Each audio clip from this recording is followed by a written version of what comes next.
It's YouTube, babies. Bow, bow, bow, bow. So football, man. Football. Let's talk about it. Yeah. All right. So we had Texans and Chiefs. You said Texans. I said Chiefs. Chiefs won. So, dude, I just found out JJ Watt doesn't play for the Texans anymore. I think I mention that once a week whenever we talk about football. I mean, that's the only reason why they lost. Yeah, they needed JJ back. Yeah, but JJ did give them an envelope full of Peloton money, the refs, and the refs were like, we get Taylor Swift money, you idiot, but we'll take Yep. it. All right. Then we had Lions versus the Commanders. We both had the Lions, Yep, and and we they lost. they choked a fat one. And not even lost. I'd say kind of spanked. Yeah. I mean, they let the Commanders score like 45 points on them, which is crazy. Um, but amazing news. Speaking of the Lions, the Oh, I Bears saw this. Yeah. are hiring their offensive coordinator to be their next head coach. So pretty dope. Pretty dope. That's his name's Ben Johnson. He's the one that literally the entire fan base wanted, and they're getting him. So I hope I it was like, works out. it's like when they start sucking, it's like, well, this is what you guys wanted. I wanted Lovey Smith again. Again, well, the thing is Lovey's record wasn't even that bad when they fired him, but That was when they had like that fucking crazy defense, right? yeah, yeah, That, they had a okay. good defense. Um, so yeah, I mean, we'll see what happens. Um, I think that Ben Johnson will be good for Caleb. I think he needs an offensive minded coach to help him out. So Yeah. we'll see what happens there. I mean, okay, so I think I this was like an Instagram post I once saw, but didn't they like after Lovey they got an offensive minded coach for their quarterback and then he kind of sucked? Well, yeah, I mean, the Bears have never had, well, I don't want to say never. They haven't had many great quarterbacks. Yeah. Um, we had Rex Grossman, we had Kyle Orton. I'm blanking on his first name, but his last name was Greasy. Um, everyone thought Jay Cutler was going to be the next Messiah, but instead he was just the highest paid quarterback in history at that time for absolutely no reason. Yeah. And then Mitch Trubisky didn't work out. Who else am I? Oh, I liked Justin Fields, but apparently there was some beef behind the scenes, so he left, and now we got Caleb. So we've had a shit ton of quarterbacks. Yeah. Uh, but I don't know. We'll see. And also, I forget of what year it was, but they got John Fox, who was the Broncos coach whenever Peyton Manning was there. And it was very clear that John Fox like did not give a fuck anymore. Like he was Yeah. close to retirement, like just wanted another year's worth of pay. That was a terrible year. Yeah. So I think, I mean, you gotta have hope, right? As a fan, you Yep. gotta hope that whatever choice the front office makes is gonna be the right one. So that's Hmm. that's what I'm doing. This is the I one got you. everyone wanted. Clearly, the Lions have a good offense Yeah. team, offense mind. Hopefully because the Bears have all the pieces. They could also be good. There was Yeah. just no leadership. So Man, so I saw a clip because we saw it live. We actually saw it together in Dylan Best's basement. The mhm. clip from that Super Bowl when I'm blank on the dude's name, but it's one of the names I recognize from Bears fans that I know. That dude ran the first kick all the way back. You're talking about Hall of Famer Devin Hester. Yes, Hester the molester, as his No, friends call no. him. Dude, actually, like a week or two ago, I was scrolling through Twitter and somebody was like, fuck it. Devin Hester highlight reel. Here's 3 minutes. It about brought a tear to my eye. I was like, you really don't know what you have till it's gone. He was Yeah. fucking amazing. Dude, I mean that running it back was like I'm like that's fucking wild. I Hmm. mean, that was like the highest the spirits were that night too. It was. And then it was just like it peaked and it was just downhill for you from then on. Because then on the sideline, the latch on the back of Peyton's neck was open and they were like, okay, time to really turn it up. Yep. And he was just flawless. But anyway, okay. And then the final game, which again I didn't think it would go this way, but it was the Ravens and the Bills. We both had the Ravens and the Bills won. However, that game I was so excited for. I watched it. I was like, this is gonna be better than whatever we get in the Super Bowl. And I think it was a pretty good game. Unfortunately, the the Ravens tight end did not catch that final ball for the 2-point conversion to tie the Yeah. game, even though it hit him right in the chest. He had both hands on it and then was just and dropped it. It, Uh, I mean, if that would have happened to the Kansas City Chiefs, it would have been free 2 points. They would be like, nope, you rough mm, the passer, as they say. yep. Or, said a naughty word to Mahomes. Yeah. But it was still a great game. And now I said whoever wins that game, I think will win the Super Bowl. So I gotta pick the Bills overall. But now it is the divisional championship. So we've got the Commanders and the Eagles. I'm going Commanders personally. I'm going Eagles because I don't know shit about any of this. I mean, the Eagles will probably win, but also the Commanders beat the fucking Lions. So who knows, Yeah. right? Um, and then we've got Bills and Chiefs. I am gonna go with the Bills because I don't want to root for the Kelsey Taylor experience.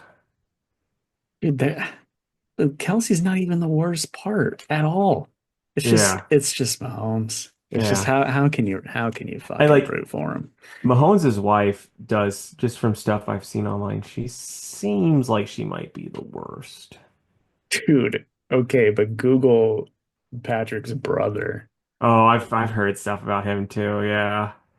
The definition of the worst. Yeah. It's like, and then I'm not gonna lie, Patrick Mahomes, he seems like a perfectly fine person. I'm I sure mean, he like, is. it's like I get why people would hate him because, he has preferential ref treatment, but he seems like a perfectly fine guy. He just surrounds himself with like pieces of shit. Yeah. There was I think there, he is also a bit of a baby when he yeah. doesn't get calls his way. There was a tweet though where it was like his wife had done something stupid again, and they're like, you just know when Patrick Mahomes gets home, he like sits in the part the Driveway. whatever the driveway for about 5 minutes before he gets in there. Yeah. Uh, okay. That's it. All right, man. So let's do our episode. Looks like you got our opener, so take it away, Oh, man. before we start this part, do we have any comments? Because I didn't check. Yeah. Okay, cool.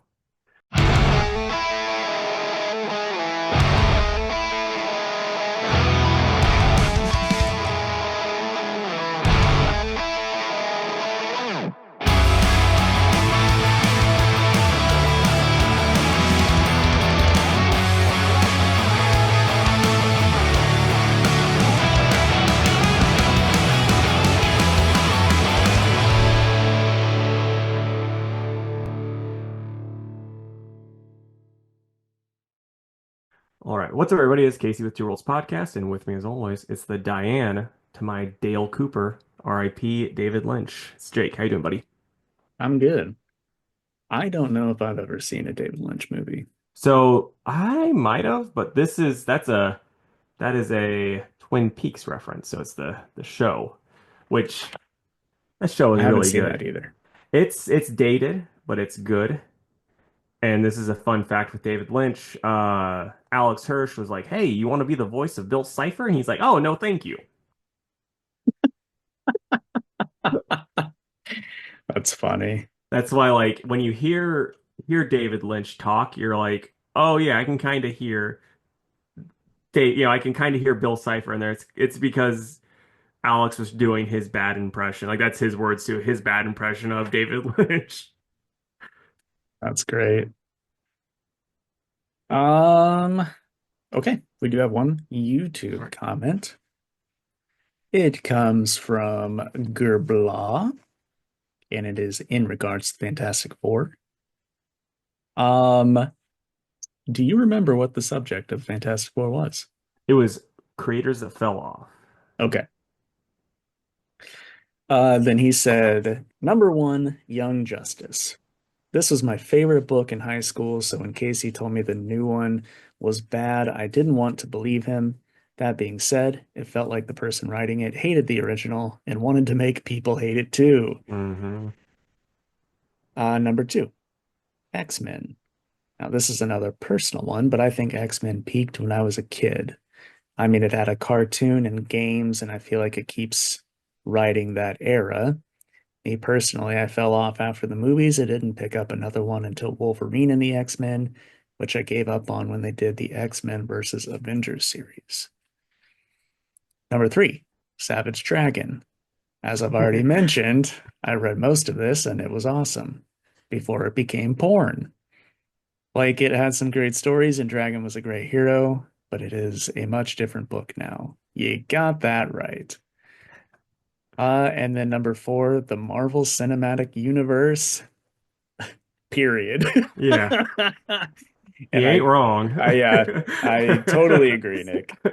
So with the X-Men one too, I kind of do agree also because it's like, and I think one of the big problems is so many creators now are like, we need to make our own character, and there's so many fucking X characters that don't matter, that aren't cool, that aren't interesting. That's like, I don't need, I don't need a girl riding a horse. I don't need Dead Kid. I don't need, I'm just going off the newer ones, but even before that, it was like, just give us the ones we like. Hmm. We don't need these other ones. Give us stories with the good ones. Yeah. It's very much like lanterns and flashes, right? It's like, Yeah, but boy. like 1,000 times worse. Yeah, yeah. No, I get it. I get it. And I do like, okay, clearly diehard X-Men fans shouldn't care about my opinion on the X-Men because I haven't read that much of it, and Yeah. I'm only just now reading the new stuff and liking it. But it's hard to argue that it did not peak with that 90s stuff. It's really Yeah. hard to argue it I mean, because he's it right. The cartoon that everyone loves, that they brought back, that they've made comics on, and then all those fucking video games, man. How many Sega games were there? Plus, Marvel there's versus also the Sega Capcom and Saturn X-Men game too. Legends. Yeah. Which I don't know if you've played that, but that's like it was like the precursor to Marvel versus Capcom as far as like the stuff that they did. It's called Children of the Atom. Oh, yeah, yeah, yeah. Okay. It's I so awesome. that And was also an arcade game, right? yeah, it used to be at Pizza Hut. That's right. That's where I played it Yeah. in. Yeah, Yep. so like, and we had it on Sega Saturn. And then there was that other one that we never got to play because I think it was a Super Nintendo exclusive. And it was that's where Thanos was from. He was Mm, first in that one. mm, I mean, he was in the comics first, but you know what I mean. I do. First game, and then they had Shumagorath, and like everyone was like, "Why?" It's like, "We're Japanese. We think he's cool." And they were right. Yeah, I still have the my cartridge for Spider-Man and the X-Men. Did you ever play that I game? don't think I did. I played the first X-Men, and then we had the second one, which was even better because you could be Nightcrawler, and I like that a lot. Yeah, did that one have Beast in it too? I think that might have been the first one. Oh, okay. I don't know. It's been a while. The only Right. thing I remember from X-Men 2 really is like if you're Nightcrawler, you can like do a thing to get Magneto. And Mm. Nick knew how to do it and he would do that a lot. And he could play as Magneto and he was pretty awesome. I bet he was. I don't remember who all you could play. I know Cyclops, Storm, and Gambit, and then maybe Wolverine, and then Spider-Man. It's a Man, tough game, but it was really fun. Like I played it all the time. it's crazy to think a game wouldn't like an X-Men related game wouldn't have Wolverine in it, you know? But like I know. at that time there's a chance that he might not have been, but it's just crazy to think about like the way things shook out. Did, It was called Arcade's Revenge. oh, I remember seeing that, but I've never played it. Yeah, so who? Okay. Yeah, Cyclops, Storm, Wolverine, and Gambit, and then Spider-Man. Okay. But yeah, that Dude, was a very fun game. did you ever see the cartoon with it was like a pilot. We had the VHS of it for some reason, but it was a A pilot. VHS of a pilot? Yeah, so it's like it's one of those pilots where it's like, oh yeah, we're not making it into a series, but we'll release it to make a little bit of money back type thing, you know? Call it a movie. And it was like that's the one where like Wolverine is Australian. Okay. Have you seen anything No, about that? Okay. Oh, no. dude, it's like the animation's actually like pretty solid and there's some like really cool parts. But at the same time, it's like, what are you doing with Wolverine? Do you not know what a Canadian is? Right. Man, that's crazy and hilarious. Yeah. Because like I don't the only thing I really remember outside of Australian Wolverine is like there's a part in the danger room where Colossus is running, you know, and he's like human and Kitty's like, ooh, he looks pretty hot, you know, because like she's new and she's like, ooh, this guy and like Nightcrawler's over there like being horny and like, oh hey Kitty, why don't you? I think I'm hot. She's like, ooh, gross, you're a freak. And then like this just giant rock crushes the Colossus, you know, in his human form. She's like, "Oh my God, he's dead!" And then he, transforms into metal, and he's like, "Oh, I'm Russian," and he breaks free. That's what he says every time he turns into Yeah, metal. he's like, "I need a catchphrase." Oh, I'm I'm Russian, Russian. and they're like, "Ah, we're still not friends with them. This is made in the '80s, so let's not talk about that." Jeez. Anyway, thanks, Nick. Appreciate the comment as always. Casey, you ready for some trivia? Yeah, let's do some trivia. All right. We're gonna do 7 questions to try and get through some of this Fantastic Four and Inhuman shit. For it being like King Kirby fan number one on this podcast, you really do not know much about early Fantastic Four or Well, any, you know, no, like, and Inhumans. It's like that's some Kirby's bread and butter, you know? it is, but I like his DC stuff. Yeah, And but Thor, obviously. yeah, yeah. So I'm just saying, it's like maybe when you Dude, the finally thing get is, it's through like your pile about yay big, you know, just when you get through that giant pile, maybe pick up a Fantastic Four book. Is all I'm maybe dude, the saying. problem is that I appreciate the Lee and Kirby era, but I don't think that shit reads well Some anymore. of it's a little over the top melodramatic. I'll give you that, but And you know, also some there is so much of it. I can't yeah, begin to get through all of Fantastic Four. And I yeah, probably no, never will, honestly. yeah, yeah. I think Sue, I think her powers are super cool and pretty unique. Like that one really hasn't, to my knowledge, been super copied, at Yeah. least everything. So, but anyway, okay, let's It's do this. really quick. One thing with the Fantastic Four that kind of annoys me though, it's like having Sue be able to do a couple things, having Johnny be able to do a couple things. It's like that's good. But now it's like Johnny's like, oh yeah, super powerful. He could melt the whole earth, and like Sue's like, I could beat the Avengers on my own. And then the thing's just like, well, I'm still just Rocky. Like it was so much cooler when like they were all kind of even, you know? Yeah. And then now it's just like, oh, hey guys, this skin condition fucking sucks.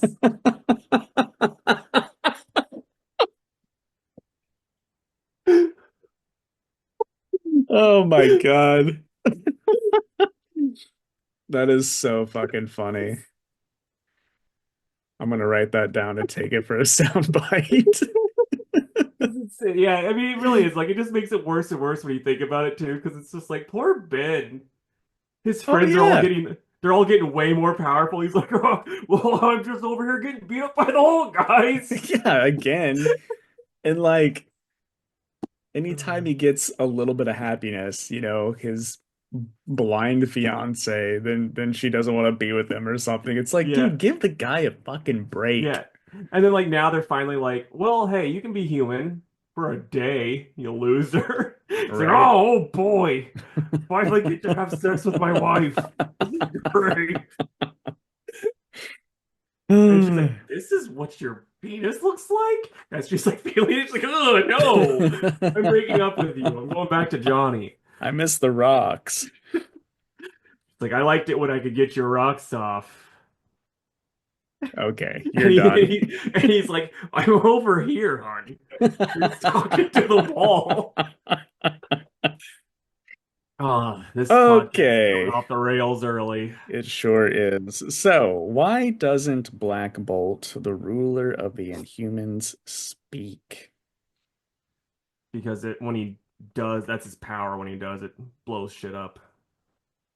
It could destroy a, Planet. I'm it says city. So, okay. anyway, we'll say you got that one right. Yeah. Um, okay. How is the original Human Torch different from his present-day counterpart, Johnny Storm? He did not have the same superpowers. He was not a member of a superhero team. He was an android. He was a mutant. Android. He was an android. Called Toro, I think? Well, I thought Toro was his sidekick. Oh. Fuck if I know. I don't read any of that shit. Well, it's Just like kidding. because he had a sidekick that like gets mentioned every once in a while, but then they're like, ah, we don't really want to bring him up because we don't want too many children fighting in World War II in these flashbacks. So it doesn't seem like they really like in the stuff that you see, they don't highlight him as much. They're just like, no, no, we just had Bucky. That doesn't make us look as Right. bad. Yeah. Oh, so Toro could also. Oh, yeah, he was also a torch. Oh, Just a child version. A yeah. boy. I wonder if he like was he an android too, or was he like did he was a human with powers? It'd be Um, funny if he was just like he just had a flamethrower. He's like a kid with a flamethrower, like this is my ward. He's like burning people. no, he was a real boy, Okay, not a puppet. Anyway, okay. You might know this, maybe. So okay. let me know if you want the choices. Where is Yancey Street, home of the Yancey Street Gang? I mean, how specific are we getting? It's mildly specific. Like, is it in a borough? Are they like a borough of New York? Because it's New Yeah, York. kinda. I'm I really don't. I think I want to say it's like Brooklyn, but I really like when I get That to is the an option, but it's incorrect. okay, So because when I it's get to the boroughs, I don't fucking know shit. it's the Lower East Side of Manhattan. Okay. So there you go. What power does the Mad Thinker's awesome android not possess? The ability to expel hurricane force winds from its mouth, super strength, superhuman intelligence, or the ability to mimic other superpowers? I think it's the first one. I'm not sure though. Incorrect. What is it? It's actually superhuman intelligence. Oh, okay. That makes sense. Dude, I would have guessed the hurricane force winds or the mimic thing, but that's just because my only knowledge of Awesome Andy is from She-Hulk. So, like, I was getting him mixed up really quick with that one robot that was like the Amazo ripoff that was Marvel's version. So that's why my Hmm. brain went that way. I was like, but yeah, so Right. Okay, what began the feud between Victor Von Doom and Reed Richards when they were students? Richard chose Ben Grimm rather than Doom to be his dorm roommate. Richards that'd be warned hilarious if that was Richards it. warned him about a dangerous experiment. They competed for Sue Storm's attention. Richards got better grades than Doom did. So I think it's changed throughout the years, but I think it might be the Richards warned him about something. So I think at first it was the roommate thing, Yeah, according to my very minimal internet search. yeah. But I thought later on, I mean, again, it thought it got retconned that like basically Reed and Ben knew each other, but they didn't go to school together because it's like, why would a fucking pilot, a normal pilot Well, go to school with super genius Sheldon? I was reading that it was like they were high school friends, Yeah, and I don't, for some reason, he just asked Ben to be his roommate. yeah. Maybe he didn't have to be attending the college or something. Ben's like, oh, I don't have the grades to get in here. I'm also in the military. And he's like, ah, it's okay. Come on, just do it. He's like, okay. All right, where did Reed Richards intend to go on the space flight that gave the Fantastic Four their superpowers? To the moon, to the stars, to the sun, to Mars. I'm gonna say to the stars. It's vague enough. I think that is correct. Yeah. That was That's like the another, only thing I could find an answer for online. yeah, that's another thing that's like super, like, been retconned a ton too, or, yeah, like, that's one of the few things that Fantastic Four movie did smart, where they're like, no, no, I'm actually trying to understand what this thing is. And then it's like, Hmm. well, I got you, bro. And then finally, does the Impossible Man have a real name? Yes, but it is a secret. Yes, but humans can't pronounce it.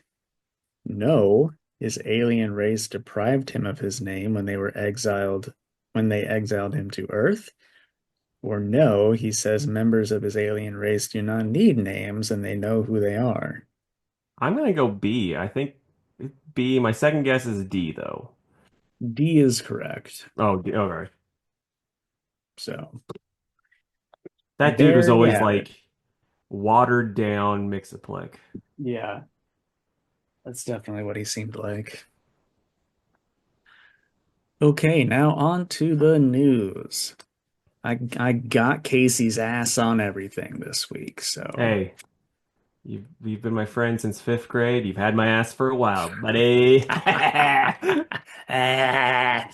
anyway, um, okay, so Mark Russell and the Allreds are doing a Wonder Woman age like they did for Superman and Batman, and they said that that will be their last one. They just wanted to close out the Trinity. Um, that's an automatic read for me for Mhm. sure. My one worry is it's gonna be another oh hey, Wonder Woman, your world's destroyed. But it probably will be though. I mean, that's like Yeah. the theme. I like it though. Um, okay, Dan Slott is coming to DC. He and artist Raphael Albuquerque are launching a book called Superman Unlimited in May, and I think we'll get a sneak peek of that in a free comic book day book. I actually think that this could be an okay book. Yeah, I think this is kind of what Dan Slott needs just to, change it up. So it Not might right, be Spider-Man. not right Spider-Man, not even right Marvel, because it's Hmm. like he's been doing that shit too long. DC's a different beast. It might be good for him, might also be real bad. So we'll just have to wait and It see. could. It could. But the art's going to be great.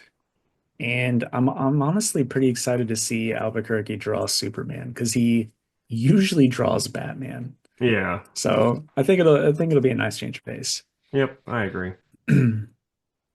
Okay. Sebastian Stan is developing a Reckless movie. Reckless being the Brubaker and Phillips Image series. So, don't know. I mean, should be awesome on Yeah, paper. yeah. And I'm glad Brubaker and Phillips are getting that money because Brubaker complained a good bit about the way Marvel didn't pay him. So Hmm. hope he's getting all of it now. Me too. And I think having someone big like Sebastian Stan will help for sure. Yeah, Okay. We got two trailers this week for the new Witcher animated movie. I'm pretty excited for that one. It's called Sirens of the Deep, I think. Um, here they've got I think his name is Dave Cockle. But anyway, the voice of Geralt in the video games is doing his voice for this movie, which I think is nice. awesome. I That's the voice I hear whenever I read the books or anything like that, so I'm excited. Animation looks cool. Um, that's out in February at some point. And then we got a You trailer. Mhm. you worried about since it's Netflix still doing it that they might mess it up like it sounds like they kind of did with the other Witcher stuff. Nah, I mean they've done another animated movie that I thought was Oh, okay. good. So, I mean, I'm gonna watch it no matter what. And if it Yeah. sucks, then well, we knew. But if it doesn't suck, then we also knew because the other one was good. Yeah. And then we got a trailer for Daredevil Born Again. And you and I already talked about this off pod, but what'd you think? What's good, man? I'm pretty excited. Uh, I mean, I'm hoping it's gonna be good too. We'll Hmm. we'll just have to wait and see, but I'll probably end up getting Disney Plus to watch it. What about you? Yeah, I think it looks great. Definitely has that Netflix vibe to it. It's cool seeing everyone come back. You see Punisher in the trailer, you see Bullseye in the trailer, obviously Kingpin, Foggy, and Karen. So it's just nice to see everybody. The one thing I will say, I don't like the costume for the white like the white thing, Hmm. because it's just like it's kind of too Power Rangery with the helmet. Like the helmet just looks a little too big. And it's like maybe it's gonna look better in the actual show, but like that one quick clip, which should have been like an awesome moment clip, and it's like I'm like, oof, this doesn't look good. Hmm. Yeah, we'll see how it goes. Um, I definitely I don't think I read that arc with that guy in it because we were just Muse like, yeah, or we were it, selling out so much at the shop that I just couldn't keep up with it. yeah, he's pretty neat. If I remember right, he's an Inhuman, which Mm, you're already like, this is my new favorite character because I love them hmm. Inhumans because it was when they're Hmm. like trying to push Inhumans really hard, and it's like the Yeah. Terrigen Mist stuff and all that. The dude he looks cool as all hell. I don't really remember what his powers were. I know he can paint stuff, but I'm like, I think it's a little bit more than just being like, I'm artistic. Daredevil's like, not in my fucking city, buddy. Daredevil's like, you're not being very kind to the blind, and he's just beating the shit out of him for it. Oh shit. All right. And then the big news of the week. This is so agitating because this dropped an hour after our episode came out last week. So everybody listening has heard this already. But Diamond Comics declared bankruptcy on Tuesday. Um, a lot of people have messaged and reached out or asked me about it in the shop. What does it mean for stores going forward? And I don't know fully. They filed Chapter 11, which means they want to financially restructure and stay open. And they claim the business will continue as normal for now. Um, but boy, that explains so much of the last 2 months. Just so much. What about the last 10 years? Well, that too, but I think we can all agree that it was at its lowest point these last Yeah. 2 months. Now, okay, here's a question because I know you were having trouble also, like COVID times. Was it as bad as the last 2 months, or like what was worse, the COVID Mhm. times, or and there was there any other times that you're like, how is this a company? I don't know. The thing is I don't really remember because they were saying for a while, hey, because of COVID, we're shutting down operations. And I think that would have been fine if every single person in the United States were doing that, Hmm. but they weren't. And DC was like, well, we don't want to do that. We want to keep putting our books out. So they broke their contract and started Lunar, and the rest is history. So, and also, yeah, there was maybe a couple weeks where they weren't doing anything, but uh they realized pretty quick, oh, not everybody's doing this whole stay-at-home thing, so I guess we'll, you know, start up Hmm. again. So, I guess getting stuff days slash a week late is better than not getting anything at all for a week, Yeah. but still. The day after they made that announcement, Image backed out of Diamond completely. They switched to Lunar, which you could get stuff through Lunar already. Um, just like how Penguin Random House is the primary distributor of Marvel Comics, but you can still get them through Diamond. That's what they were doing with Image too, but now you can just get Image through Lunar. There were some extremely wild takes from other businesses this week. A lot of people, you know, saying stuff pretty close to this is all DC's fault. This all started when DC left during COVID. And one guy was like, I'll never let them forget that. Like, we'll never forgive DC for doing this. Just like, guys, DC Comics is not the reason that Diamond fucking sucks. Yeah. Um, did Diamond Comics lose money from DC leaving? Yeah, but also, I don't care.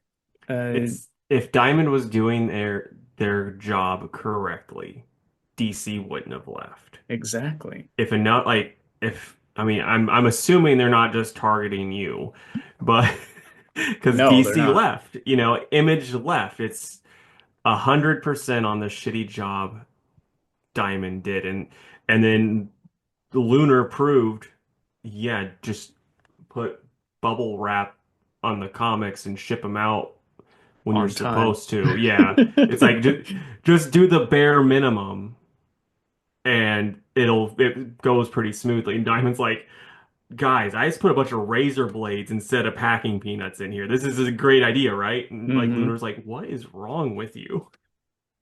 Yeah. I mean, dude, we don't even have um a Lunar rep. Um, and if we don't for Diamond either, but we're supposed to with them. Yeah. The difference is we don't need one for Lunar because everything just runs perfectly smooth. Now, isn't Lunar out of the St. Louis area, or am I making that up? Mm-mm. Okay. Because I was gonna ask, like, I was like, well, do you think people in California or someplace, way further away that doesn't have that a close by thing if they'd have more trouble with Lunar or not. No, I'm pretty sure they're in Ohio. Okay. So yeah, I don't know. I don't know if their only distribution center or if they have Hmm. multiples. But yeah, I don't know. We'll see. Even after Image did their thing, Vault Comics, they were like, um, they were primarily Lunar as well, and you could get them through Diamond, but they're like, we're gonna go with Lunar, and also we're gonna offer a direct to dealer thing as well. Yeah. Um, which I'm probably not gonna do just because I don't order a lot of Vault comics, and Yeah. So I was also wondering. that's just one more place to order from, and I already have to order so much stuff from the two that I Yeah. order from. But just because it doesn't work for me doesn't mean that it doesn't work for someone else. So I'm Yeah. sure that that's a great option for other people. Yeah. No, I mean that's a great idea. And I 100% though get where you're coming from. Where you're like, I don't want to have to try to remember what I ordered from a third group also, So yeah, Hmm. makes sense. Especially when eventually I will have a third whenever we start ordering, Marvel through Penguin. So I'm really rooting that they'll end up like the Diamond, when Diamond goes under, which is just kind of looking like it's likely that they'll just be like, well, you can also do from Lunar or Penguin Random House type of thing. yeah, I mean, That's what I'm hoping. I really thought that that most publishers would leave for Lunar. The do you remember Distillery? It Yeah. was an imprint, kind of like Image, all creator owned and operated. At first, you could order them through Lunar, but then they signed an exclusive deal with Diamond, and that was just like a year ago. Jeez. And they claim they're still going to stick with them and hope that they survive, but Yeah. still, it's like, boy, I don't know that you guys made the right call there. Right. But at the end of the day, business is business, and I'm sure Diamond cut them a better deal. Yeah. Um, so there's Diamond, and then there's the Diamond UK, which I think, well, actually, I don't know now. I heard for a while that Diamond UK was the only way comic book stores in the UK could get comics. I don't know how they were getting DC books then, if Yeah. that were the case. Maybe I mean, Diamond they're UK has a different deal then. probably because that shit happens all the time with Sure. other, other countries and stuff. So I could see that being a Mm. thing. And then apart from Diamond and Diamond UK, there's also Alliance Toys. And they were in talks for somebody to buy Diamond UK and Alliance to help with their debts. Now, let's see here. Then it came out how much money Diamond owed other people, and it's a lot. Their number one debtor is actually Penguin. They Mm. owe $9.2 million to Penguin. Bandai, 4.3. Disney, Hasbro, Wizards of the Coast, uh, Lunar, 500,000. I mean, there was Super 7, Udon, their Funko. There's a list of 30 places that Diamond owes at least 160,000 all the way up to $9.2 million to. And Or another thing that I learned, um, apparently some of the bigger shops were or Diamond was letting them use Diamond like a bank of sorts. Like they weren't paying their invoices up front. And oh. it's like, boy, what's that going to do with the shops whenever they will obviously be like, we need you all to pay right Hmm. now. You know what I mean? Um, So yeah, I don't know. I mean, I the last number I saw was that they needed some like $42 million or something like that. And I just don't know. I just don't know how they make it out of this. I really don't. Yeah, I also don't know shit about, you know, financially restructuring Chapter 11 bankruptcy works either. So yeah. who Call your knows? grandma. She'll know. That's not really her wheelhouse. Um, so yeah, I just I thought I would just lay all of that out on the table because this is a big deal. This is Yeah. a very, very, very big deal. Diamond has always sucked for the 10 years I've had the shop. Well, coming up on 10, it'll be 10 in March. Ooh, you guys do anything fun? Yeah, we'll do something cool. Nice. Um, we don't know because we did like a soft opening in March, but then we started actually getting Yeah, new books in like August. So we might do because something when it's warmer and because of Diamond. yeah, you're not wrong. Um, so yeah, it's just there's always been problems. I mean, I have texted Casey damn near every week for these last 10 years complaining about them.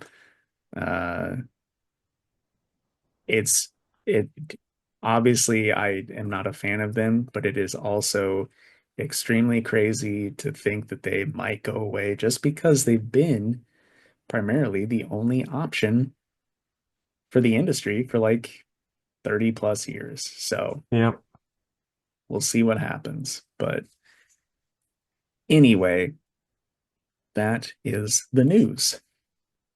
Let us know, guys. Are you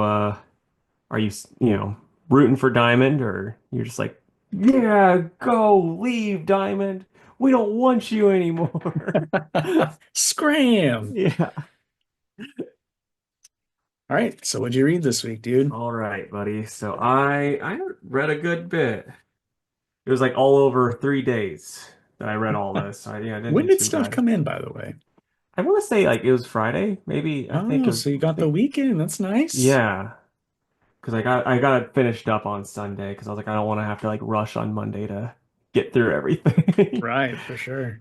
So I read Laura Kinney Wolverine #2, I Hate Fairyland issue 19, Happy Endgame part 4 of 5, G.I. Joe issue 3, Green Lantern Fractured Spectrum issue 1, The Question All Along the Watchtower Hunted issue 3, Batman and Robin Year 1 issue 4, The Incredible Hulk issue 21, Nightwing 122, Challenge of the Unknown 2, The New Gods #2, and The Moon is Following Us issue 5.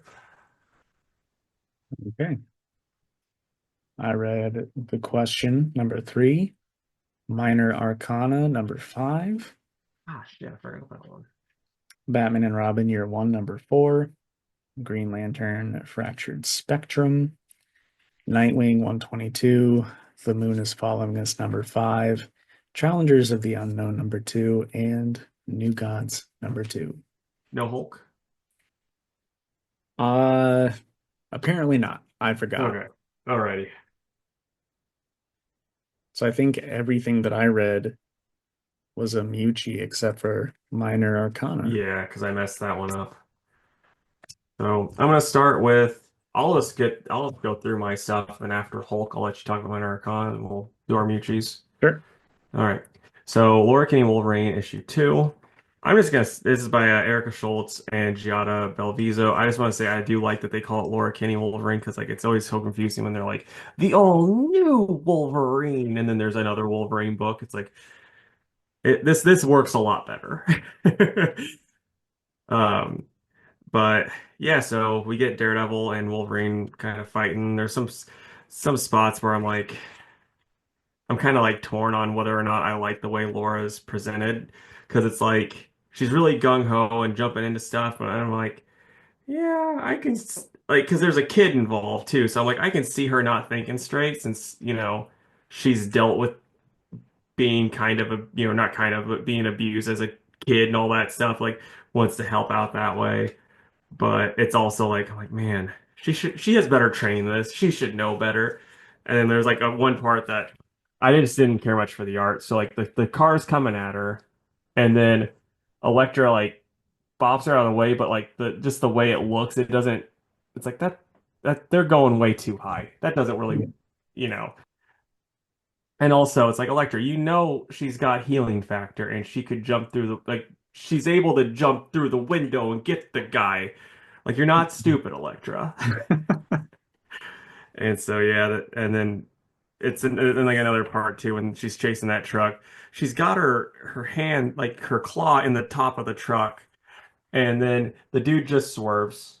It's like that's all it took. It's like, dang. She's like, I knew I shouldn't have put butter on my claws before I got here. But other than that, it's fine. Like it's cool seeing Elektra and you know Laura Ween. Uh, And the only like the really dumb part though is like there's a not even anti-mutant protest, it's an anti-hero protest. And so like you're one of them heroes. We don't like your kind here. Get out. It's like this is so stupid. I probably had a 6.5. It's fine, like Yeah. it passes. Unlike, there's some other stuff that we'll talk about later that I'm like, oh, this probably doesn't.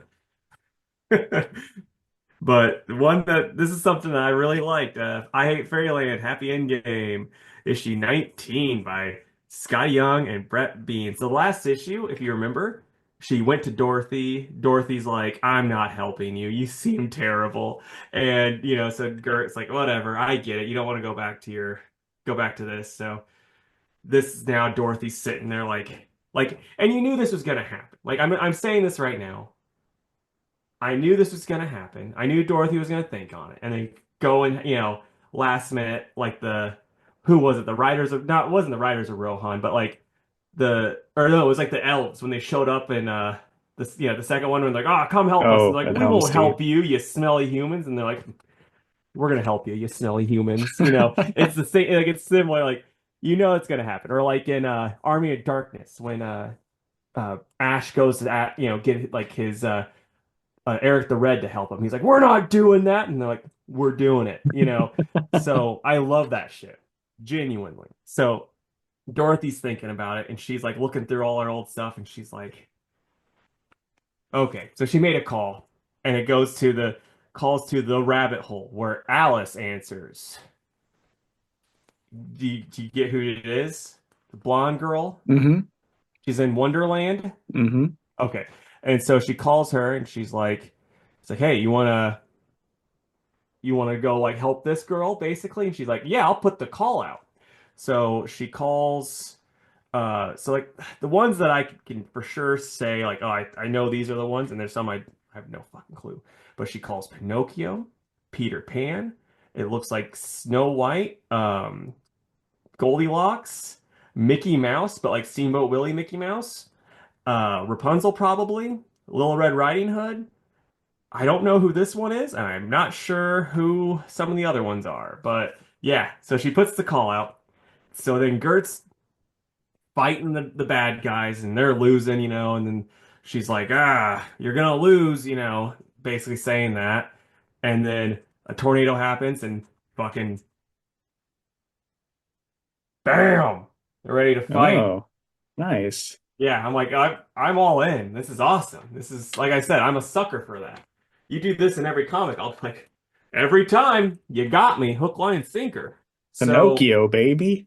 oh, dude, Huge fan. huge. My nose starts growing, but but yeah. So I'm gonna go 100% with my bias, a 10 out of 10. Might not be probably not my pick of the week because I can say it's not as good as some other books I read, but I just fucking loved it. Nice. Which it's like it makes me so happy because before this arc started, I'm like, I'm probably gonna drop this book. Mm-hmm. I And remember. now, yeah, I'm like, I'm glad I didn't. So next it's G.I. Joe by Josh Williamson and Tom Riley on the art. And so yeah, we get a little bit more of the stuff with the one guy. Like I didn't get to talk about the first issue. Basically, they all like they got their asses kicked by Cobra. One of them got killed, one went missing. And so the one that went missing is actually now hidden undercover at Cobra, or I think it's still technically Mars at this point because it's Destro's company with Cobra Commander. I don't think they have the for sure name Cobra yet. Um, and then Duke is, basically having a dick measuring contest with this one new guy that they made, which it annoys me that Josh Williamson did this. He's like, I'm gonna make a new G.I. Joe character. It's like introduce Snake Eyes or any of the other cool G.I. Joe characters first. He's like, no, I got this guy. He's in a suit. He's pretty cool. And like he's And his neat. name is like Suit Stalker. That would have been a toy for sure back in the day.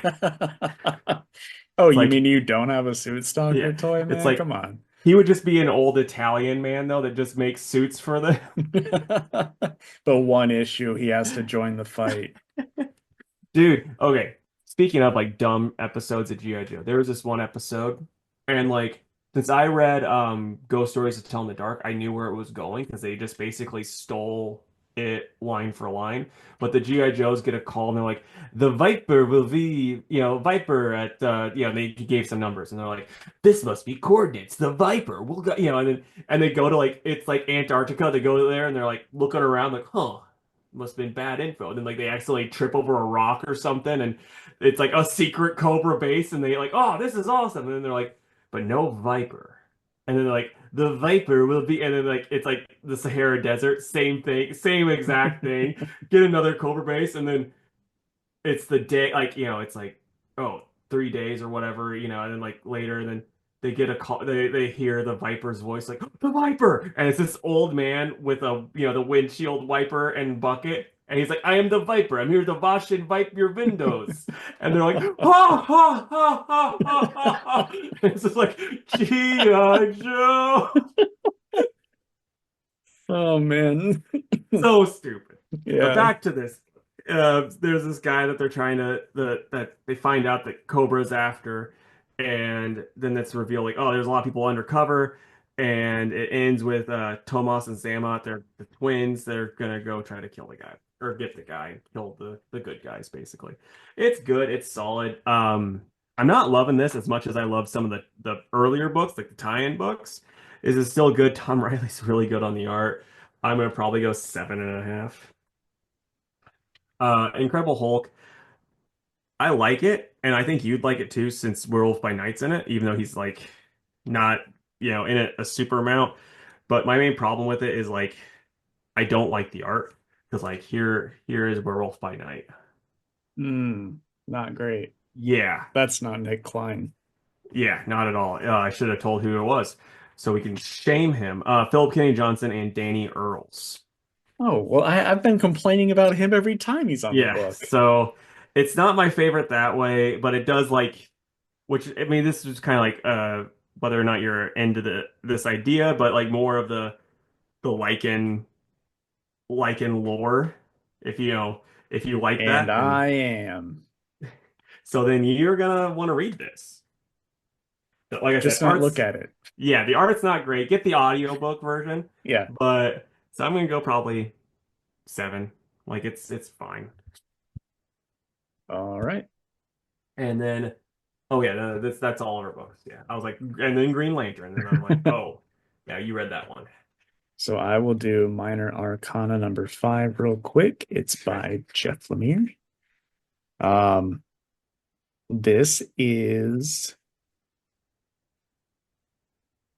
it's a filler issue for is it her grandpa, I think is who she got her coat from and who she I has a vision of at the end.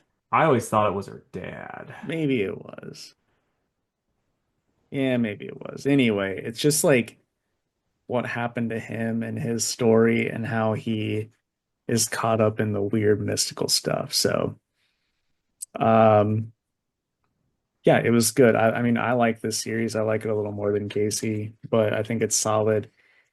What I don't love is that it's like next issue on sale, April.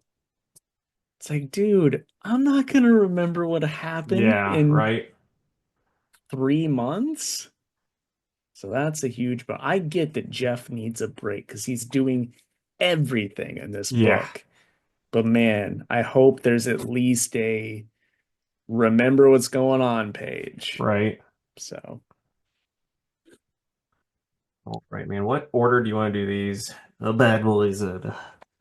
let's go the Moon, Nightwing, Green Lantern, Batman and Robin. Question, Challengers, New Gods. Man, we were all over the place. Like our ordering was way different this time. We're out of sync, man. Well, we haven't been able to talk about new comics in I weeks. Fair enough. Okay, so The Moon is Following Us by Dan Warren Johnson and Riley Rossmo in the art. This is a frog heavy episode, and spoiler alert, as I was reading it, I'm like, "Ah, he's so cool. Please don't. I know you guys are gonna kill him, but please don't." And sure enough, they did. But he is the coolest. Yep, Um, my main problem with this book, and I'll see if you agree, and this is like how this I think it was the third issue, and then this one, it just feels like they really aren't connected. Like the issues, I mean, like they are connected, but where the last one ends, it's like it feels like we're missing stuff from the last issue to this one. You know what I'm saying? I do. So like This whole that's series is I almost hate to say this, and I don't mean it as bad as it's gonna come off, but this whole series is like, and then this issue, the purple no face people show up and fight, the frogs team, and then the next issue, the helicopters that are holding the blah blah blah, the chimpanzees come and fight the dino zombie sores. You know what I mean? Like that's what yeah, every fucking issue is, and it's but a at lot, at and the it's same time, also it kind of has dream logic, so it kind of works. it does, but I just think that this is one of the few instances where it's like maybe I don't want to be just thrown into the middle of this Yeah, because it's just a lot. It's a lot. yeah. Like I said, my main problem is how it just doesn't feel connected to the last issue. I mean, because it was like the big reveal in the last issue where it was like, I'm the main girl's mom, Hmm. you know? And then it's like that's not touched on at all in this issue. No. And so like that's annoying, but but I'm not gonna lie, the frog was awesome. The frog was just Yeah. like the coolest character. The ending had me so fucking hyped. I'm Yeah, not for gonna lie. sure. I thought that was so cool. I'm like, I mean, I can be negative about this, Daniel and Riley, but boy howdy, that's so gosh darn cool. I'm in. Yeah, I'm still in. I just think it's a little convoluted at times is all. Yeah, So, 100%. And I'm gonna give him the benefit of the doubt. I'm gonna say it's because Daniel Warren Johnson is writing it like a dream. hmm, No one has dreams like the people in Inception, it's true. except for Christopher Nolan. Nolan's like, what? You guys don't have very logical, normal dreams that really nothing too crazy happens? They're like, no. Nope. So what do you rate it? I'm probably at an 8. I'm gonna go 6.5, I think. I gotcha. All right. Nightwing 122 by Dan Waters and Dexter Soy. Mostly a throwback issue here. Yeah. Um, but I think it was pretty solid. The only thing that I don't really care for too much is that Dick's like, I know exactly who this is. It's Yeah. this girl from one single time in my childhood. Yep. Like Uh, and then that. recalls the whole night perfectly. It's like, dude, I sure as fuck wouldn't, put two and two together that quick, but whatever. Yeah, and one other thing that kind of annoys me too is like Dick's like, I gotta save these criminals that are destroying my city and all this extra stuff. It's like because even though they're bad, these are worse. And it's like you're having to really go out, Dan Waters is having to really go out of his way to make them that much worse too. It's like they're kids. It's like, okay, I think maybe them being arrested and then actually being rehabilitated, which like I know Dick was putting a lot of money into that and Tom Taylor's run, getting out off the streets and then helped with rehabilitation might actually help the kids more than letting them commit crimes. Hmm. Like it'd be one Yep. thing if you're like, no, no, no, the hardened criminals are going to go back in jail. It's like, no, no, like I'm assuming he set up rehabilitation stuff because what else did he do with Alfred's money? If he's like, it's like, no, I want to build a big T. Like, dude, you just learned from Bruce, didn't you, how to spend money to help people? Yeah, big T for time to leave. Criminals, get out of here. Yeah, I mean, I think that this this still gets better each issue as Dan is writing it. Like, and I'm totally trusting the process. It was just a little bit silly. Um, I will say I love Dexter Soy's art. I think he's an Dude, incredible artist. like, I'm not, I can't really place him on something else, but it's like, did he always look so 90s? Because it's like, I'm not complaining when I say this, but like, this book feels like early 2000s, late 90s Nightwing. Hmm. I mean, that's his style for sure. Okay. Yeah, the stuff like the last thing of his that I read that you didn't was whenever you had dropped Deathstroke, and I read it for like a couple more issues and Oh, just okay. wasn't feeling it. Yeah, The art was still really fucking good. I gotcha.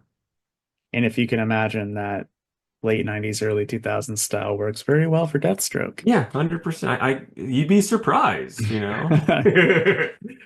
So yeah, I mean, I still think it was still a well-written book. It's just that whole thing was a little silly. So I'm gonna give it probably a 7.5. Yeah, I was feeling right around an 8. I think it's good. It's better than fine. So Green Lantern, Fractured Spectrum, issue one of I'm assuming one. Jeremy Yep. Adams on the art with V. Ken Marion doing or Jeremy Adams writing with V. Ken Marion on the art. I'm just gonna say I hate that DC does this, and it really seems they only do it with Green Lantern, where it's like, here's this one shot that's connected, and if you don't read it, you won't know what's going on. Like, hey, But what if we just put it called in it the Green main book. Lantern 17? Yeah, that was really dumb, but it's good. You know, Hmm. I'm not super in love with the art though. I don't know about you. It's just uh, It's okay, too much flowing hair. especially right here towards the end. Oh yeah, yeah, that's I too mean, it's just much. like straight up. Like, The and story was fine. yeah, story's fine. Sorrow is still so stupid. But Who? other than that, Which one's that? Sorrow, the new lantern. Oh, Sorrow. Okay, I thought you were saying Starro, Oh and I was no. like, boy, did I miss that You're like, page. what? It's like, yeah, the new Green Lantern, Starro. But I do But like they're calling him Jade Stone. I think that is a. I'm glad that he's just sticking around, you know? Jeremy Adams is keeping something from that event without making it like a main focus. yeah, I'm like, this is pretty silly. But I think it's gonna get better as it goes along because I know he's not gonna, he's not gonna stick around for forever. So Yeah. that's a plus. I am just very ready for them to kick the shit out of Sorrow and for that Yeah. to not really be a thing anymore. But Oh, I'm excited for the core to be back. yeah. There's one part though that kind of made me laugh. So like it to me it just read off like, oh, this character is really great, even though she's terrible. There's like, Let me guess, Teen Lantern. yes, because they're like, oh, it's like, actually, I'm trying to find it because like, it's basically like, we're like, she's really smart and it's basically like, she's awesome. It's like, I don't Hmm. care what everyone says. Yeah, it definitely Like, was just like that. It's like Two Worlds Podcast Boys, shut up. She's cool. I did like the little 2 pages where he's talking about Jessica Cruz though. And it's like, Yeah. okay, but she really is awesome. So I'm Yeah, excited to like read more Jessica in the Queen book. but it's like every time they show like Joe, Simon or whatever, Kyle and John and Guy, I'm like, we need a Green Lantern Corps book because this is Hmm. too much. Hmm. For sure. Because like, yeah, I mean, it's like we're not gonna get much Jessica. We'll probably get some more John and we'll probably get some more Guy. They're all But written well in yeah, this. it's just we don't, it's like that it's too small of a book to try to be juggling that many characters. And so that's. It's almost like Justice League Odyssey needs to come back. Yeah, two Teen Lantern in that. Maybe. All right, what do you Uh, rate it? I'm leaning towards a 7. Yeah, I think that sounds good. All right, so we got Batman and Robin Year One, number 4 by Mark Waid and Chris Samnee. It's good. Yep, it's exactly what you expect from a Chris Samnee and Mark Waid book. Yeah. I like the art just so much. The art is very Yeah. good. And honestly, the dialogue is too. I'm so Yep. glad that Mark Waid was able to rein it in for this series. I'm gonna give Mark Waid a very genuine compliment too, because this is something that not a lot of other writers do very well, and it shows with some of these other books that we're gonna be talking about. But he knows how just to, and I say this all the time, he knows how to trust his artists to get stuff across. Because this book, not a lot of dialogue, not a Mm-mm. lot of stuff. And you know how many of these other books that we've read that we were talked about, and that they would have been like, no, no, we have to have like bubbles on bubbles for this because I don't trust my artist to convey what I want him to or her to. Yeah, I don't. Batman would be down there Yeah, in the water on page 2 being like, "Ugh, this is so heavy, but I gotta get it to solve the mission." yeah, And here comes Robin. He's just a boy, just shit yeah. like that. Yep, 100%. And then like, but Mark, I mean, maybe it's because he's been doing it for forever, but he knows like, oh no, no, Sammy knows what he's doing. He can convey everything. He's awesome. Yeah, I've And worked with him on 5 titles yeah, now. yeah. So like, it just worked. Like I said, he knows what he's doing. Surprise, surprise. The a living legend knows what he's doing. Yep.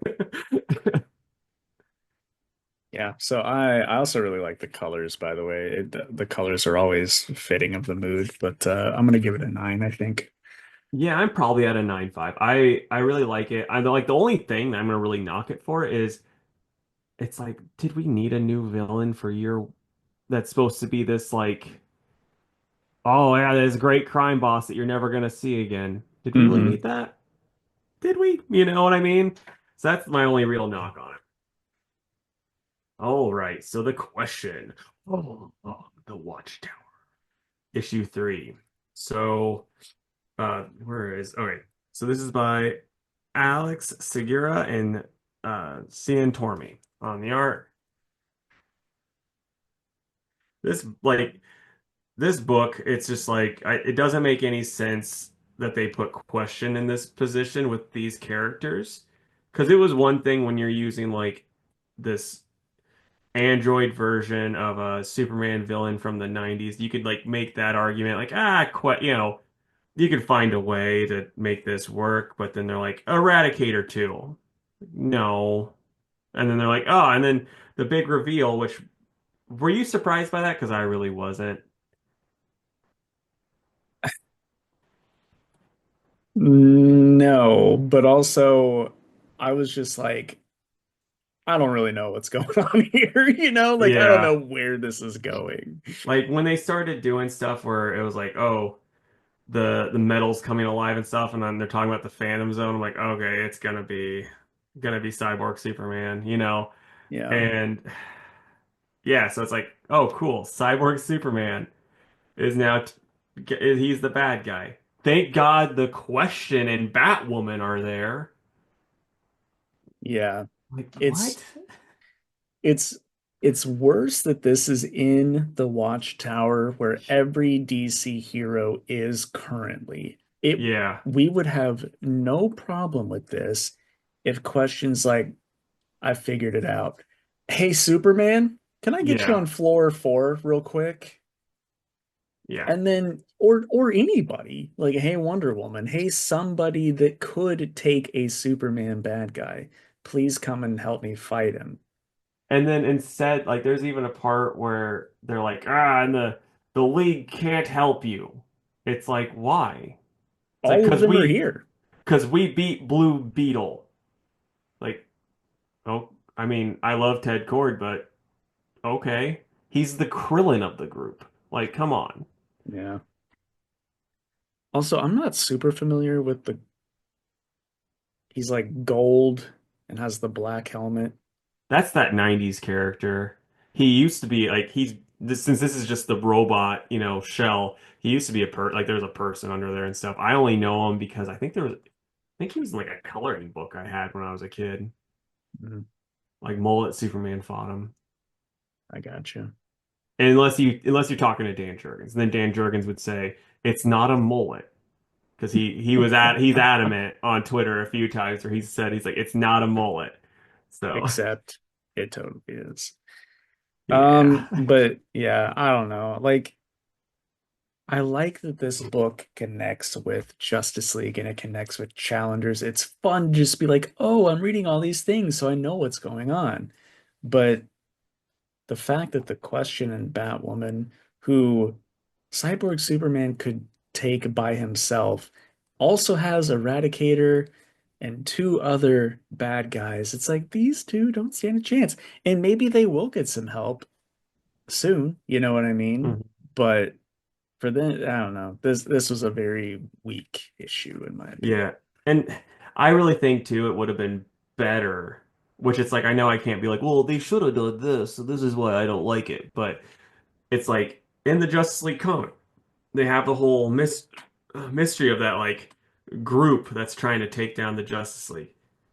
Why isn't she investigating that instead of having them do like a random cyborg Superman throwaway story? Hmm. Makes no sense. Yep, I agree.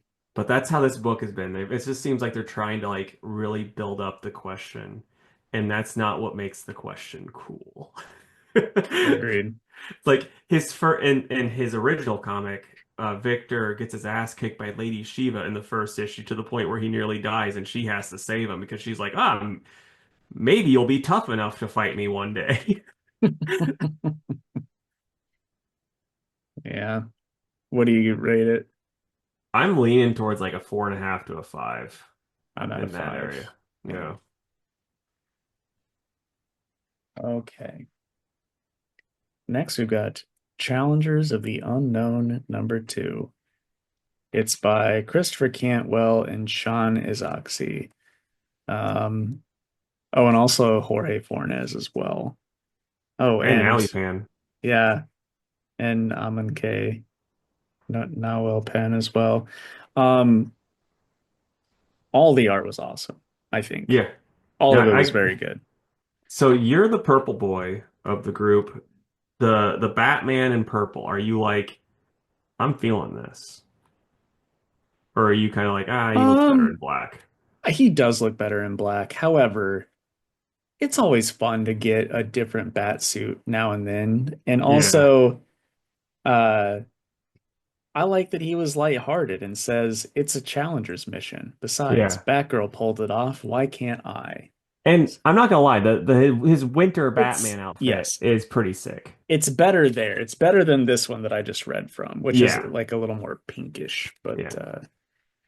But no, I think the story's cool. The story about June and this robot that she created and then like becoming sentient and getting fucked up from Darkseid's Omega powers. I think this is a fun story. This is what Yeah. Challenger should be, as Yeah. someone who's never read the Challengers before. I really liked this story more than the other one. I'm not as big of a fan of like Batman's characterization in this. And I also don't like how they're like, we're trusting the challengers with this, and then they're like, psych, get Yeah. in the cage. Yeah, I totally agree with that. And also, why is Mr. Terrific the only one that gets to make that call? Right? I don't know.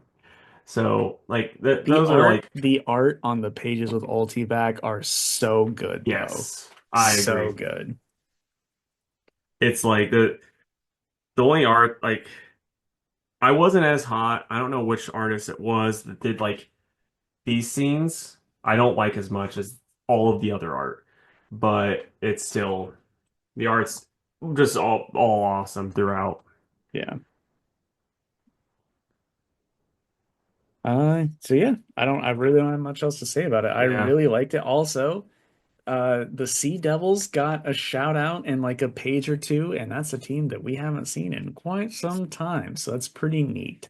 I have a friend uh that at the shop who's like a really big Sea Devils fan, just Yeah. likes the old 70s series. Yeah. And when number one came out, I was like, this book's really good. But also there's like a fun little shout out that I think you should check it out. So he did and he liked it.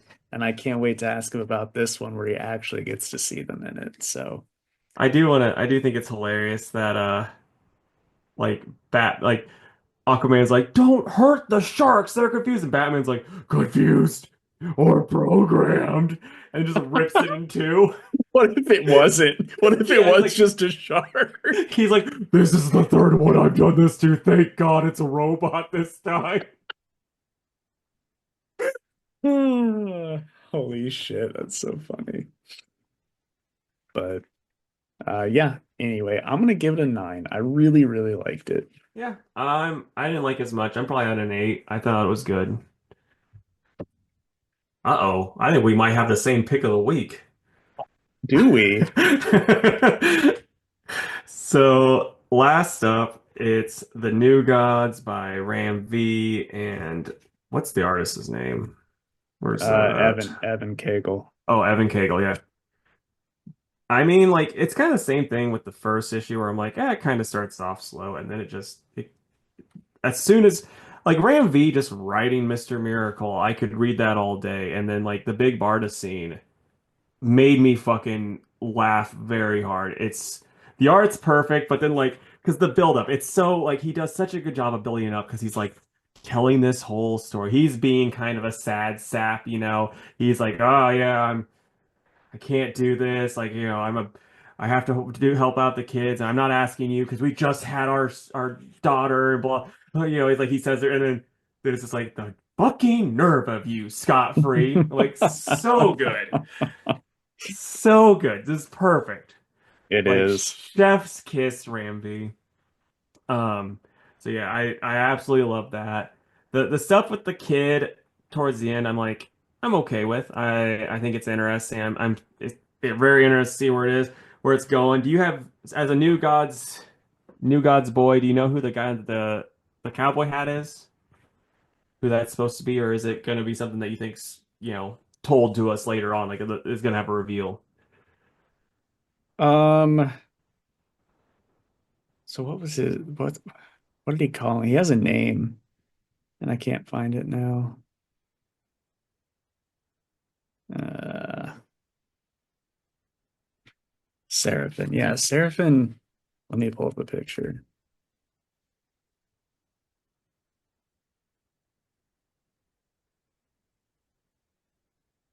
He's uh he's a member of the Forever People, Oh, okay. So of course I wouldn't know. but he was more like a kid. How do I share screen on this thing? Come on, damn it. Here we go. So like this is the Kirby version that I'm most familiar with. Okay. Uh so when I was like, oh, he's what that Squidward meme. Oh no, he's hot. You know what I mean? Like I Yes. was like, man, they aged him up a little bit here. But no, I'm really interested in where that is going. And also, I think them bringing Mantis in is also really cool. because Mantis and his weird bug people were always just Hmm. fun, drawn by Kirby. But I think this was incredible. And the art is just fucking awesome. Yeah, it really is. And the just the stuff like I'm not even a big Mr. Miracle guy, which might help, but the way that he writes Miracle and Barda is just awesome. Like it's so perfect in my opinion. Yeah, I I think that that Romby is a big fan of those two characters, and I can't Yeah. wait to see them, you know, team up for this. I like before reading this, I was like, I wonder why they don't just ask Oberyn to babysit because in the old book they were so close with Oberyn. Hmm. He was practically family. It's like I bet he would, watch live for them. But then Yeah. he was like, we need to go visit Oberyn. So I'm like, oh, maybe that's exactly what's going to happen Yeah. here. But yeah, I loved it. It's a 10 out of 10 and my pick of the week. 10 out of 10, my pick of the week too. The only thing I'll say that that is like a disappointment with it is like he does write Miracle and Barda so well. It's like I want more, and we got like 3 pages. You know what I mean? Hmm. That's like the only knock, but it's still awesome, and everyone listening should be reading it. Yeah, I think it's going to be one of those things where half of the next issue is just going to be them, or half of each issue going forward, this arc is going to be them finding this kid before Orion Yeah. does. All All right, right. man. What are you excited for? Because I forgot to send you a text of for the my comics. I need to do that to yeah, after I get off here. Yeah, you did, you silly Billy. I know. Um, I am going to go with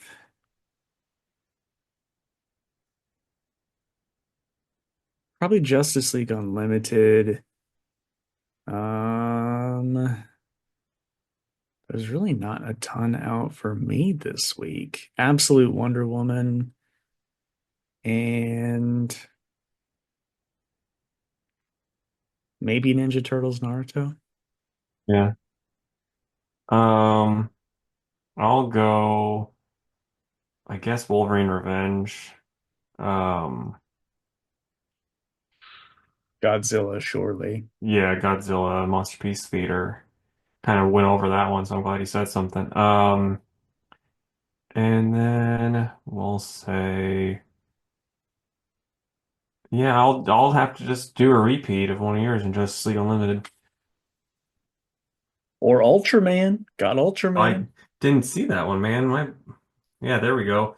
Ultraman Avengers. If you put it in between, I know it falls by the ABCs, but if you put it between Ultimate Spider-Man and Uncanny X-Men, I'm just gonna gloss over, even though I'm gonna be reading Uncanny X-Men now that I've read it aloud. Included in your fucking Yes. list. Actually, I am really excited for that one too. That one Yeah. is definitely high up You on that list. overlooked it too. I did. It's easy when you just be like X-Men, no thank you for 10 years. Yeah. So Fantastic Four. We kind of talked about, I mentioned, I was like, hey, we're going to be having a new 52 one. I got other new 52 ideas, but this will be the first one. 4 new 52 things that happened in this thing that happened, what, 11 years ago at this point, you would be interested in DC exploring again. More than 11 because I think it came out in 2011. Oh, okay. Well, there you go. They Yeah. should have waited until 2052. Oh, maybe that's when they'll bring it back. It probably will. Yes. So the number one for me is Demon Knights. I know we already talked about it, but that's just what I want in a Yeah. book. Um, One of my other favorites was Gotham by Midnight. Both of us were reading that. It was fucking awesome. Who wrote that? Because he's a really good writer. He was doing like a good chunk of stuff at that I time, and then want he to say it was Ray had Fox. that sounds right. Like he doesn't do any books that we're reading anymore, which is a dang shame because he was awesome. Agreed. Yeah, it was Ray Fox. Okay. Yeah, he hasn't done much. He did some image stuff for a while. Yeah, Um, but anyway. Um, the Doctor Fate series, that's when they introduced Khalid, and yeah. they were doing a lot with like Egyptian mythology and stuff like that. And it was actually pretty neat. And I liked it. They need to And have just a Dr. Fate book right now and then have do it like that one that you had where it was Kent was like the teacher and Khalid was, but it wasn't Khalid, it was the kind of the weird one where it was like I'm a boy and a girl when we're Dr. Fate, but then when we're not, I'm actually a wasn't it like didn't he become an adult man, but he still had the mind of a child, and then the full-grown adult woman, it's like this is kind of just wrong feeling, guys. it was, but it was a good book. Yeah, it was like it was interesting storytelling. Mhm. But that concept, it's like you have to do it that way. Um, yeah, and then the last one is Earth 2. Like I remember being so excited for Earth 2 because it was James Robinson. Uh, and it was good in places, but also just kind of weird. And I feel like an Earth 2 book has potential. Yeah, I get that. So for me, I'm kind of going a different route. So like something that I'm just like genuinely curious about and how this works because the New 52 stuff supposedly still happened, but it's like, why not like where's that kid Flash? That was in the New 52. That's not Bart. That's not actually Bart Allen. I think he was an alien. Where is the other Superboy? Because that's not the same Superboy as the Superboy that we got that we have now. And Hmm. also that Superboy seems like he's got a lot of stuff that he's missing from his memories, you know? And then like all of the stuff where they introduce like the Hellspawn stuff that they just had for some reason, like as the first Superman villain in the first Superman arc. It's like, okay, what are we doing with this? Nothing. Hmm. Um, more Jonah Hex. I'm really torn on that Oh though. yeah, I All-Star will Western. I will say All-Star Western. It's one of those few books, and Starman's on the same is in the same boat, and Thunder Strike's right there where it's like they ended it perfectly, and they don't really. It's just like I just like Jonah Hex, but the way they ended it, awesome. So I'm kind of torn on that. The Ray. I don't know if you read that was just Jimmy Palmiotti and Justin Gray. Hmm. They did that, You and had it me read a was few of that. okay. And it was like a few issues, and it really kind of felt like DC was like, "Oh, hey, turn the like let's add the Ray, make him some a certain minority group. We don't really care which one. Just do it. He'll be a new character though, but he'll be using the Ray moniker. Do that, and we're gonna make him a big deal." But like how it always goes with the Ray, they try to make him a big deal, and it just never amounts to anything. But he was awesome. Like it was genuinely awesome. It wasn't just like how sometimes when people are like, "Oh, this minority character, we're doing this," and it's like his whole personality is that he's a minority. It's like, no, it was actually just well written. So that would be something I'd be interested in seeing more of. Do a Ray book, have all three and Ray Charles in it too. They're on the Watchtower as Yeah. well. I was But thinking too, real quick, an honorable mention, and I'm sorry if this is another no, one of you're your good. choices, but Captain Atom, I thought was like a fun short series that didn't really go anywhere, but I was like, oh man, Captain Atom's actually pretty cool when I was reading Yeah, it. it's one of those things where like I really liked it too. I don't know if I'd say it was fun just because, there was that issue with the kid with cancer that had to like go back in time and make sure he had the cancer, which I'm like, boy, JT Kroll, what a move. But it was like it's like, yeah, it's such a cool take, but the problem that I could see is like that's nothing like Captain Atom. So it's like if they'd have to have like two separate atoms, like if they wanted to revisit it and like do that type of stuff because it's like there's people that love the normal military stick up his butt Captain Atom. Yeah. So and then I'm trying to think of something. I mean, I don't know. There's several things that I'm like, this would be kind of cool to Let to me revisit. guess. The Court of Owls. You want that revisited again. So like I'd be fine with the Court of Owls being revisited, but the problem is it's like once you've opened up that can, it's hard to make it any of the magic still there. You know what I mean? No, I agree, but I would be okay with the character Talon that had a Yeah. miniseries coming back because he looked awesome. Yeah, he did, and it what happened to him? Ooh, I know this is a perfect one to talk about. Our favorite, Harper Row. Yep, for sure. I mean, don't get me wrong, she is fighting Punchline in that never-ending war that we kind of I don't think we hear anything about anymore. I don't know if what book it's in. Punchline's like, "I'm gonna get you, Harper." Harper's like, "No, you Yep. So there we go. Let us know some sayings if you were reading comics. Oh, I'll say also like I mean I said it before, but like more stuff with the Parliament of the Trees and the red and all that stuff. That stuff was really cool. But yeah, let us know down below things in the New 52 that you really liked. And also, are you like a big fan of Ben Grimm? And you're like, yeah, he is just a Rocky boy. It makes me sad. All right, that's pretty much it, man. So take us home. All right. We'd love to stay in chat, but there's a fish in the percolator. Bye, guys. Later. Thank you for listening to the Two Worlds Podcast.